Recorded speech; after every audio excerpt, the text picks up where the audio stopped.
So I always knew I wanted to go into the medical field. And then as I got older, I started looking at those professions that I felt like had a little diversity to it. There's different settings that you can work in, anywhere from pediatrics to geriatrics, and that's what I was looking for.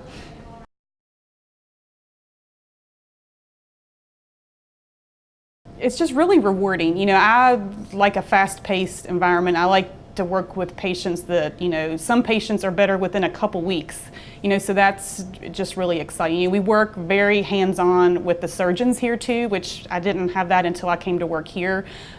So that, you know, kind of justifies what we do. You know, they're very supportive of, and realize that our side of the patient's recovery is just as important as what they did in the OR.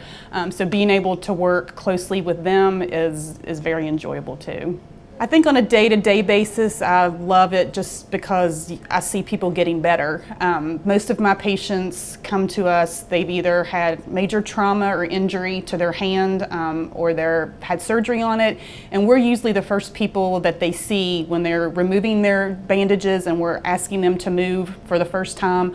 Most of them can't even hold a toothbrush or a coffee cup, you know. So to see them progress from that first day to the last day when they're finished and back to functioning normally is what makes it rewarding.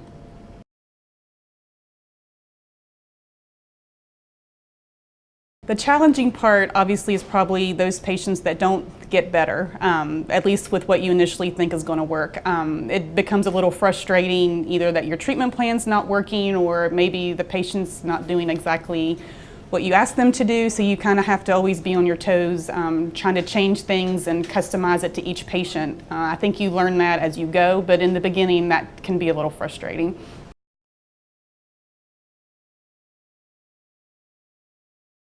Occupational therapy assistants can work under an occupational therapist.